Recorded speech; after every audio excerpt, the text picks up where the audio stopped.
Hello po sa inyong lahat. Welcome sa aking channel, lalong-lalo na sa mga bago. Hello po. Sa video ko ngayon guys ay i-share ko sa inyo itong mga list of valid IDs and documents na tinatanggap sa GCash para sa pag-verify ng ating GCash account. At mamaya, sasabihin ko rin sa inyo kung ano-ano yung mga valid IDs na magandang gamitin para mabilis ma-verify yung ating GCash account. So, yung pag-verify guys ng ating GCash account ay meron dalawang paraan. Merong through online and merong through offline. So, pag sinabing online, dun tayo mismo mag-verify sa ating GCash account. Pag offline naman, pupunta tayo sa Villarica Pawn Shop para doon ipa-verify yung ating GCash account. Pero hindi ko lang alam guys kung pwede sa Palawan at sa iba pa. Pero pwede rin naman try nyong magtanong guys. Kasi ang alam ko lang doon sa Villarica Pawn Shop, pwedeng magpa-verify ng GCash account. Anyway, so itong mga valid IDs na babanggitin ko ngayon, ay ito yung mga valid IDs na pwedeng gamitin sa pag-verify ng ating GCash account online.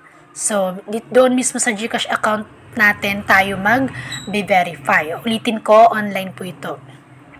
So, andito yung ating driver's license ID, UMED ID, PhilHealth ID, Postal ID, Passport, SSS ID, PRC ID, Voters ID, Pag-ibig ID, and National ID. So, ito yung mga IDs na binanggit ko kanina guys. Ito yung mga IDs na pwede natin gamitin pang-verify ng ating GCash account online. Then, ito naman yung mga valid IDs and documents na pwede natin gamitin sa pag-verify ng ating GCash account offline naman. So, punta kayo sa Villarica Pawn Shop kasi doon pwedeng mag-verify ng GCash account. So, andito yung Senior Citizen ID, PWD ID, NBI Clearance, GOCC or AFP ID, Teen ID. So, student ID naman para sa mga 18 to 21 years old, PUEA card or OFW ID, GSIS e-card or ID, Barangay ID, OWA ID or OFW e-card. So, ito yung mga IDs na binanggit ko kanina na pwedeng gamitin pang verify sa Villarica Pawn Shop. Offline verification to. Ayan. So, ito naman yung mga nire-recommend na madaling mo pa-verify ng ating GCash account. Ito yung online. So, andyan yung ating passport, national ID, at student ID. Ito naman yung nire-recommend nila na madaling magpa-verify ng GCash account through offline. So, andito yung alien certification of registration at saka yung passport pa din.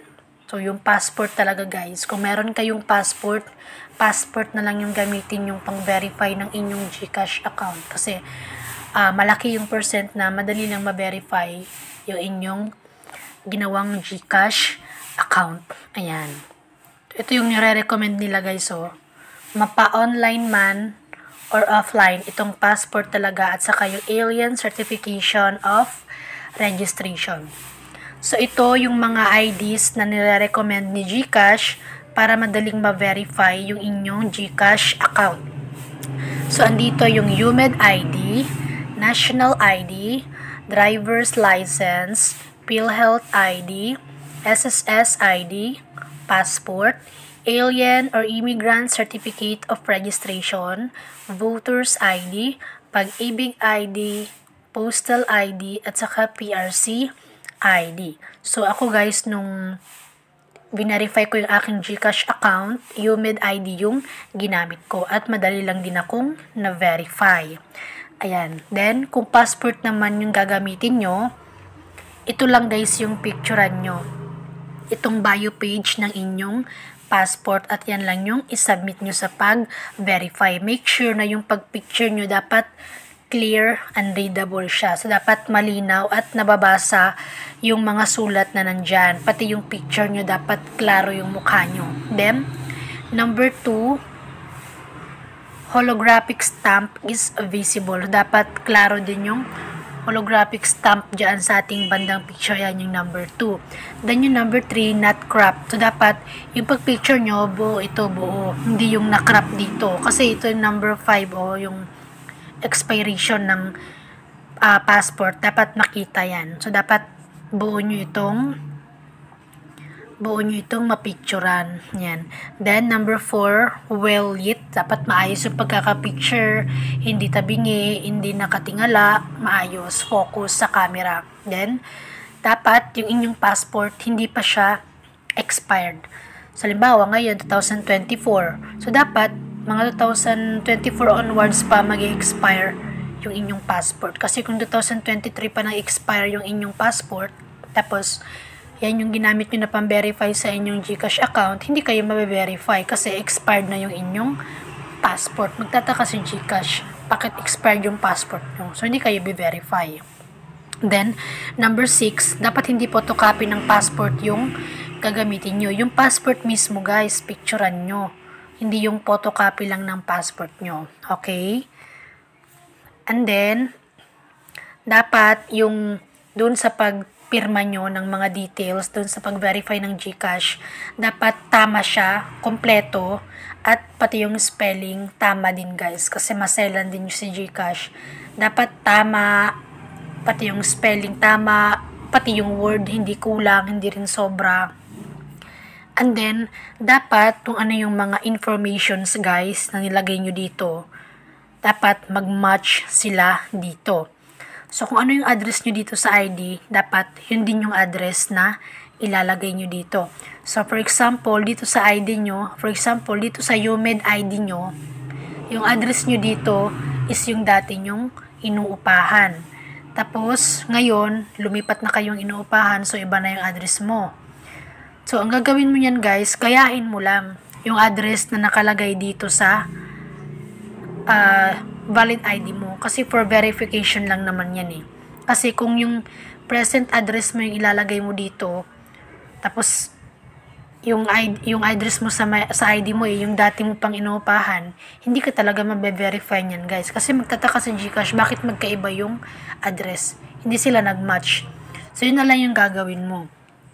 Kung ano yung address na nandito sa ID, yun yung gagayahin mo dito. Ilalagay mo na lang dito sa pinilapan mong information. So, ganun din dapat sa pag-selfie. Kasi sa pag-verify guys, mag-selfie din kayo. So, dapat nakafocus yung mukha nyo dun sa camera. Huwag malikot. Naka-straight lang yung ulo. Dapat klaro tapos hindi siya blurred. Then yung damit nyo, huwag kayong magdamit ng sleeveless. Dapat kahit simpleng t-shirt lang, okay na. Kahit hindi formal na formal. Then, huwag kayong magsuot ng salamin at sombrero at face mask kasi gustong makita ni GCash yung totoong mukha nyo. And then, bawal yung groupie or dalawa kayo. Dapat ikaw lang mismo kasi ikaw lang yung may-ari ng GCash na mag-verify ng inyong GCash account. So, ikaw lang mag-picture doon ng solo. So, ganun nga tulad ng sabi ko kanina, dapat kompleto yung ilalagay nyo, tama, walang kulang, walang sobra. Then, pati spelling tama. Then, kung ano yung nakalagay sa ID na informations, yun din dapat yung ilalagay nyo doon sa pag-fill up nyo ng informations. Then, kung national ID naman yung gagamitin yung pang-verify, ganun din, tulad ng nasabi ko kanina, dapat malinaw at nababasa yung mga sulat dyan sa inyong pinicturean na national ID. Pati picture nyo dapat klaro. Ayan. Then, ganun din, dapat kompleto lahat. Dapat lahat yan may sulat. Hindi pwedeng kulang ng apelyido, hindi pwedeng walang nakalagay na birthday. Dapat kompleto lahat yan. Ganun din sa UMed ID. Kompleto lahat, klaro, malinaw yung picture at pati mga sulat. So, ayun lamang guys, yung aking video sa ngayon. Ito guys, pwede nyong i-screenshot kung gusto nyong magkaroon ng copy. Yan. Isa-isahin ko na lang.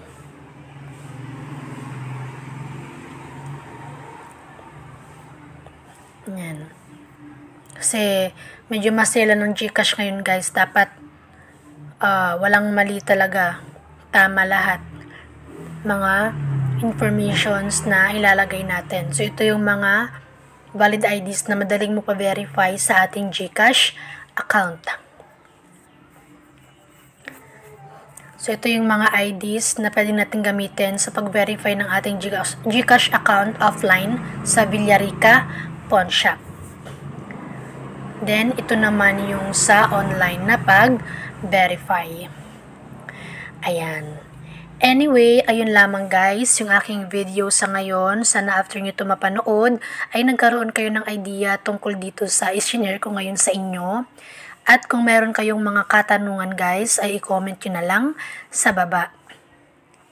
At pa-favor na lang po ako guys, na sana po ay huwag niyong kalimutang i-like ang video na ito, mag-subscribe sa aking YouTube channel, at pakiclick na lang din po ng bell sa gilid para kapag meron akong bagong upload ng mga informative videos ay ma-update at ma-notify kayo. At palagi nating tatandaan guys na maniwala ka lang na basta't para sa'yo, para sa'yo. Minsan ang tagal dumating pero dumadating. Minsan lalagpas pero babalik. Minsan naliligaw pero sa'yo pa rin papunta. Tiwala lang na kapag si Lord ang nagplano, walang labis, walang kulang yan. Yung para sa'yo, sa tamang oras ay mapapasayo. So, tama yun guys. Kung para sa'yo guys, talagang kahit hindi ka mag-effort guys na makuha, ay mapupunta talaga yan sa'yo guys. Kasi yan yung para sa'yo na itinakda or ibinigay ni Lord. So, ayun lamang guys, yung aking video sa ngayon. Maraming salamat po sa panonood. God bless!